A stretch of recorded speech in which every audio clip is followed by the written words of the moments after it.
not. We're not gonna overthink this, okay? We are gonna grab a circle, any circle, doesn't matter, whatever size. I prefer bigger. This actually came off my hot cocoa container. It's a good size, it works. I don't know, I like it. So we're gonna grab a circle. We're gonna make this. Isn't it cute? Yeah, we can do this. Okay, so I am going to use this lovely little art tape here to make my edges a little cleaner. You know, we normally like to hand draw our borders, and you can absolutely do that. That is perfectly fine. But I thought I would show you guys just a different method that you can use. You can use regular painter's tape from the store, but I do find that it kind of peels the paper a little bit. This is made for art paper, so it's just a little more gentle. I can absolutely send you the link to this tape if you would like it, or you know, you can go to your local craft store. I'm sure they have it as well. All right, so now that we've got this all taped down, let's get started. Here is our circle. Okay, just kind of decide where you want your circle on the paper. I like to do mine a little more in the middle on this project. And now we're just gonna trace around our circle.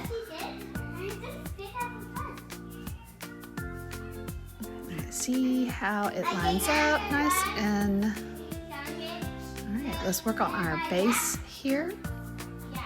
Okay, so for our base, I'm coming out in a slightly angled straight-ish line on each side, and then I'm just connecting them.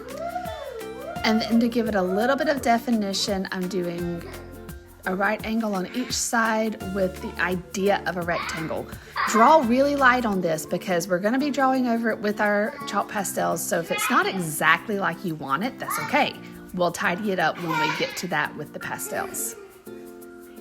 All right, you can draw whatever you want to inside your snow globe.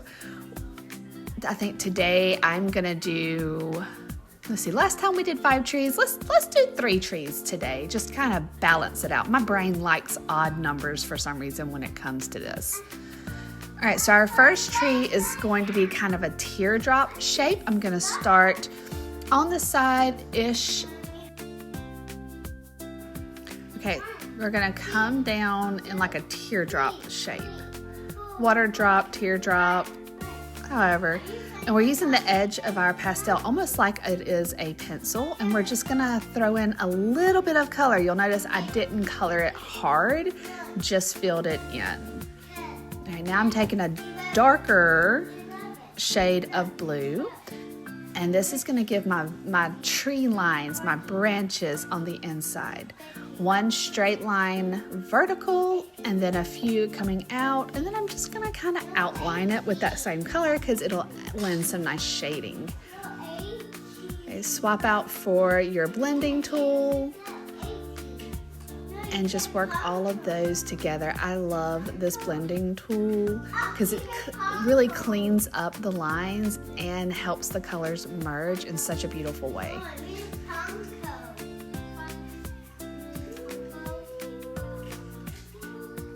You know, just kind of go over it until you have it like you want it because you are the artist. All right, let's do another tree. I'm gonna do a kind of stack-ish tree. So maybe like 3 or 4 little layers of triangles. I think last time I did 4, this time I'm doing 3. It's really up to you. I grabbed a different color because I like things to kind of look bright and different. So, but you could do them all the same color. So just kind of stack your triangles and then work you in a little bit more color. I don't have another shade in this pink, so I'm gonna grab my light blue again from the same blue from my blue tree, and I'm gonna use this to accent. And all I'm doing is just kind of like outlining the under part of each layer, and that is going to help pull these together. Now I'm going to take my blending tool and work all of these colors in, cleaning up my edges, working them together so that it all makes one cohesive tree.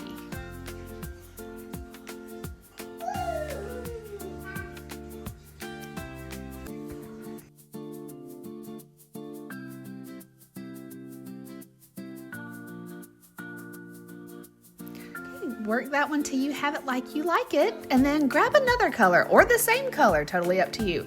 This time we're gonna do a triangle, one triangle. So I'm giving 3 little dots to kind of help guide me. You don't have to do that. You can just straight draw your tall, skinny triangle.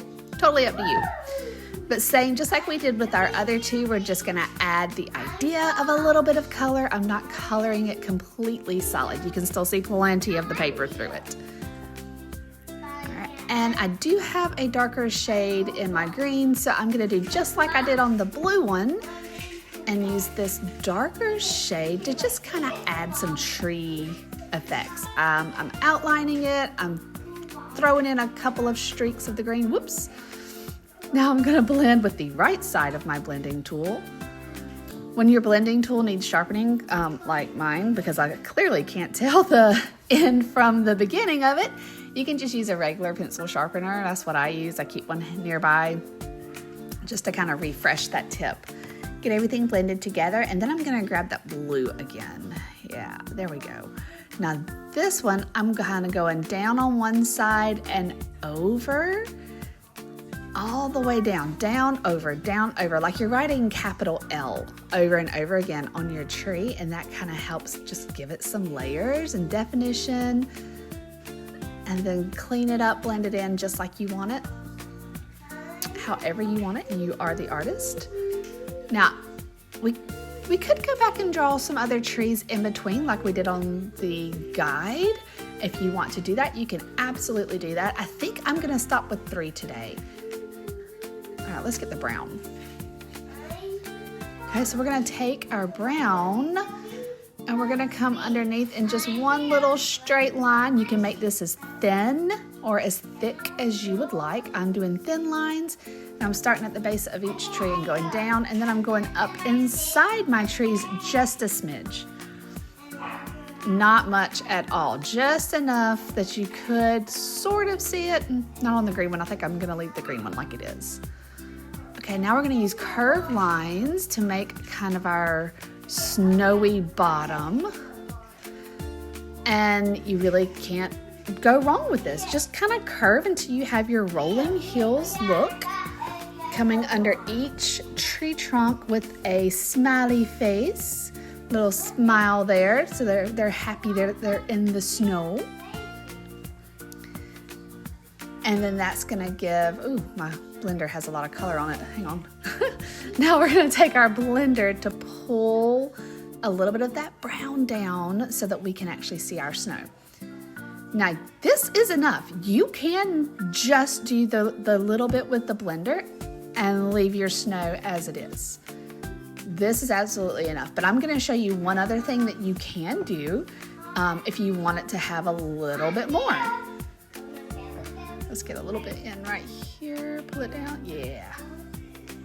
Okay, so now this is fun to me. I'm actually coloring on my finger and then just very lightly coloring in with what's on my finger to add in just a hint of that snow.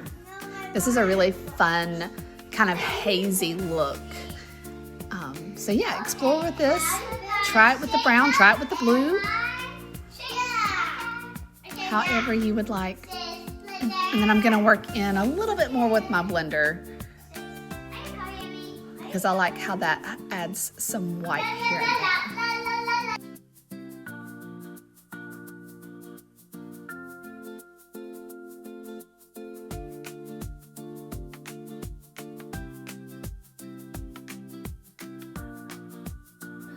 All right, let's do the globe. Take that same brown and we're gonna trace over our pencil line. Oops, I got a little off my circle there, but that's okay. It does not have to be perfect. We're gonna keep working it till we have it just like we want it. All right, so there's my first round around. I'm gonna wait on the bottom. Let's go ahead and do the globe and then we'll do the bottom. Okay, so I'm gonna take my blender and I'm going to soften those edges. All I'm doing is going right on top of my pastel mark that I just made. All the way around that circle, soften, see how it kind of softens it a little bit? All right, we're gonna grab the blue, and I'm gonna go back on top, trace over the brown line we just made.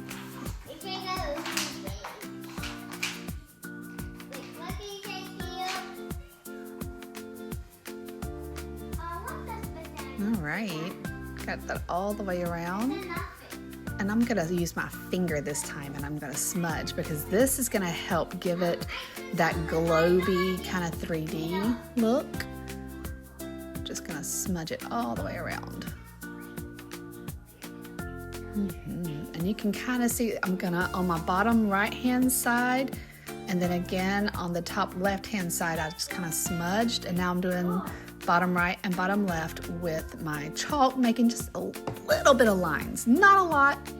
All right, and then we can go in and do our snow. I'm choosing to use the blue to show the snow because it is on white paper, and so white won't show up. But if you wanted to do this on black paper, you could absolutely use white for your snow and actually have a white snow in your snow globe. Totally up to you.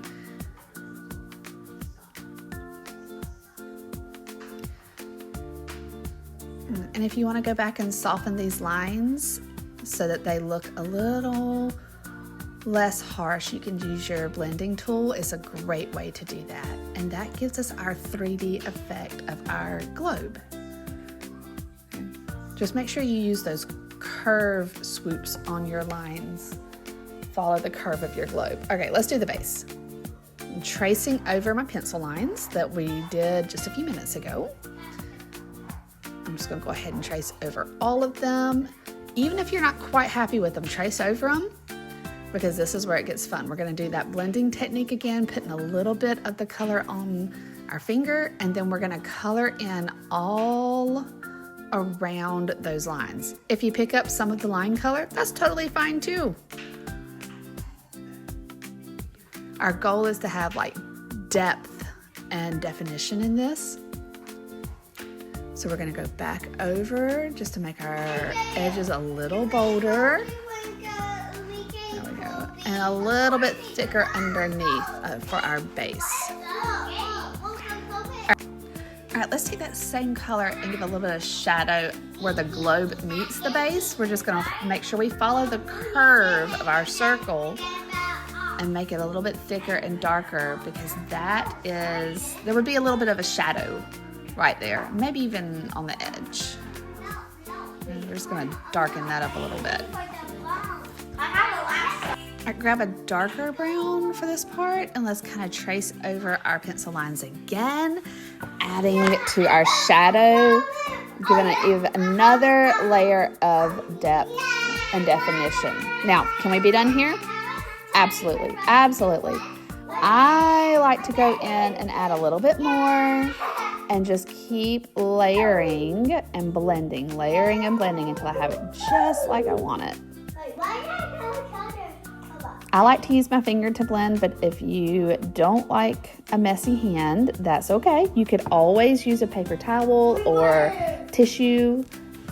Those are excellent options as well.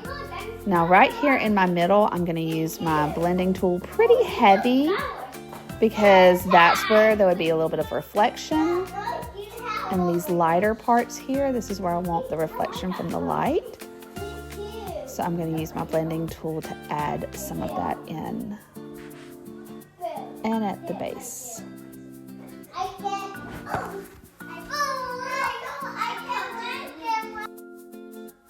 Okay, let's clean up our edges. Just smooth them out. Again, you can choose to skip this step. It's totally up to you. I like mine to be a little bit smoother, so I use my blending tool for that. Did you hit the follow button yet? Okay, let's talk border now. I am going to use my same brown that I used on my base, and I'm using the tape as my guide. I'm going right up to the edge of my tape. If you're not using tape, just freehand it like we normally do. Totally fine. That's what I did on my example piece. I just freehanded my border all the way around. I'm not blending yet, but I'm gonna take my blue and lay it on its side and just gently push. And I'm going in each of the four corners, just making the corners. I'm not tracing this one all the way around, but by laying it on its side, I get less of a sharp line and a little more of that chalky look, and that's what we're going for here to make the patina kind of antique-y fade. Now take your brown and go on top of your blue in the exact same manner. Lay it on its side and push. Lay it on its side and push in all four corners. That's all the color you need. Now we're gonna take our hand, or if you prefer tissue, and we're going to blend. And we're not adding more color, but we are going to pull this color. So I'm rubbing over and then I'm moving closer to the globe, not touching the globe, but moving closer. Blend over your color and then move closer towards the globe. Blend over your color and then move closer towards your globe. And that's how you pull your color down to give it that antique-y kind of feel. All right, keep working it and blending until you have it where you are happy with it. Sometimes you have to step back and look and then check again. Ooh, let's pull the tape off. Very gently, gently. Oh, okay, there's one side. This is so satisfying. I made a very, very thin border this time with the tape. But I really like how clean it makes my edges. You can also use this tape when you're doing other projects like watercolor or really any kind of medium. But I love the way it looks. It's a nice, thin, clean border. So don't forget to sign your artwork. And then if you want, you can spray it with a sealer, a clear gloss or matte finish to make it so that it will not smudge.